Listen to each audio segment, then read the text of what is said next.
We're going to shift gears from the national political scene to the local one. Here in Massachusetts, the advocacy group Healthcare for All, they estimate around 300,000 people would lose their Medicaid coverage if that new health care proposal becomes law.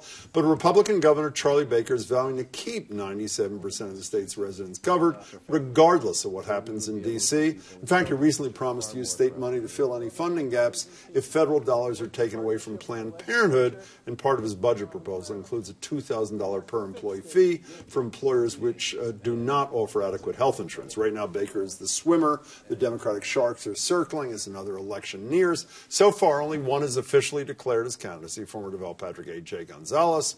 Newton Mayor Ceddy Warren just formed a finance committee as he is on a listening tour or some such thing. And former Lieutenant Governor nominee Bob Massey and Cape Air founder Dan Wolf are both considering a run. Congressman Seth Moulton declared last month he has, quote, no plans to challenge Baker. And then, of course, there's Attorney General Maura Healey, who responded with this when I asked her 3 weeks ago what office she'd be running for in 2018. I plan to run for Attorney General. And is that like an unequivocally Attorney General not challenging Charlie Baker under any circumstances? Jim, you know I love my job. I love my job, and it's important right now that I do my job as well as I possibly can. And I intend to run for re-election in 2018. So I'm convinced your fellow Democrats are going to be running ads no matter what happens in 2018. Charlie Baker's face morphs into Donald Trump, morphs back to Baker, morphs to Trump. Other than not going to a rally or two, could this Republican governor have done anything more to stand up to Donald Trump than he's done? Yeah, absolutely. Like what? There were multiple steps along the campaign where he took a long time in condemning some pretty nasty things that Trump said along the way. And I think How about now? He's going to fill in for Planned Parenthood if the federal money disappears.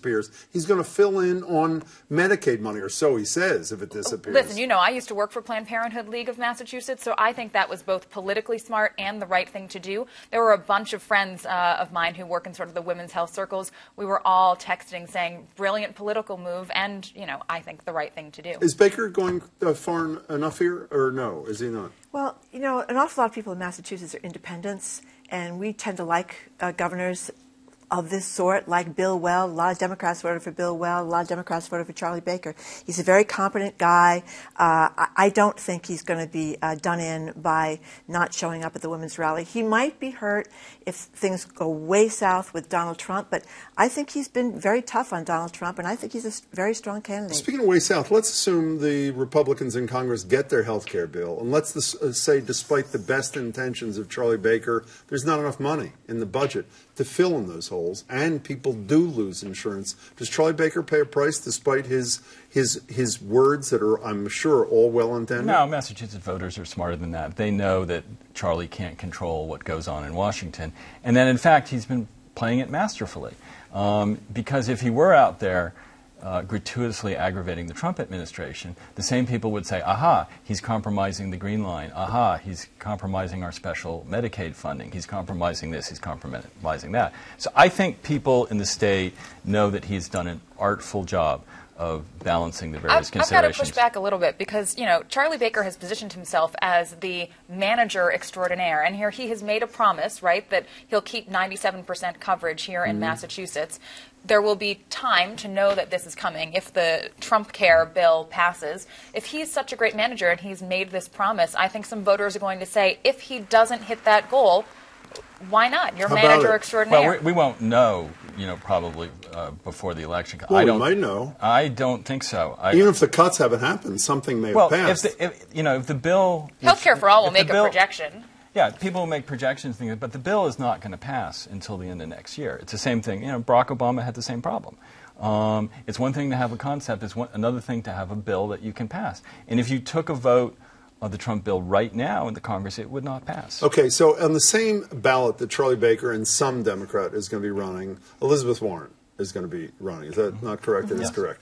Had anyone ever heard of John Kingston before the Globe story a few days ago? No. You had? Yes. So do you want to tell a wealthy business guy from Winchester or something? He's been around in Republican circles. I don't know him. I don't know very much about him. So you've heard of him, I had heard. essentially. I answered your question. But if it turns out that Elizabeth Warren doesn't face a serious challenge, that also hurts Charlie Baker. Does it not, or does it? Or do people say, well, I want a Democrat on the left and I want a Republican in a moderate kind of position like Charlie Baker. What's the impact of Warren not having a serious challenge? Assuming there isn't one, there may be one. Who knows?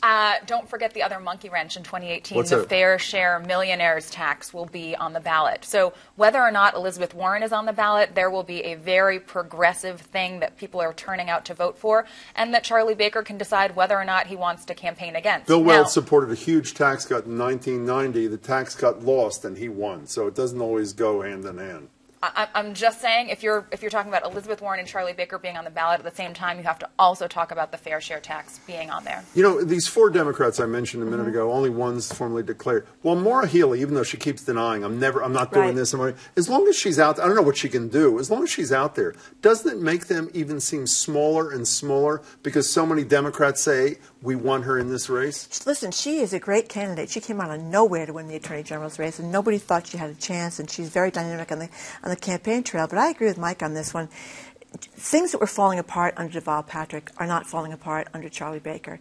And I think people recognize that. As much as you love Deval Patrick, he was not a great manager. He did not have Can we great have people. another segment about that, please? He did Great not have communication, well, but on operations and tech well, and the procurement, T absolutely. and the Department of Children and Families, which I covered for years. I mean, there's no comparison. The T, which And we the put forward a connector. huge proposal in 2013 to infuse billions of dollars into MassDOT, and that the legislature didn't support to the extent that we had asked. So, is MassDOT and the T not in the position that Governor Patrick would have liked to see? Charlie- Absolutely, Charlie got it he done. made. We do not have Yeah. we do not have the horror stories, month after month in the Boston Globe and the Herald. And because horror stories all the time. They've done He's it. a nuts and bolts guy. Mary Lou Sutters had done a superb Health job. and And Human she is Services. We got to superb. go. She is I think the superb. sweater has it. I don't know about you. Mark Regan, great to see you. Mike Astro and Jesse Mermel, really appreciate coming in horrible conditions, all 3 of you.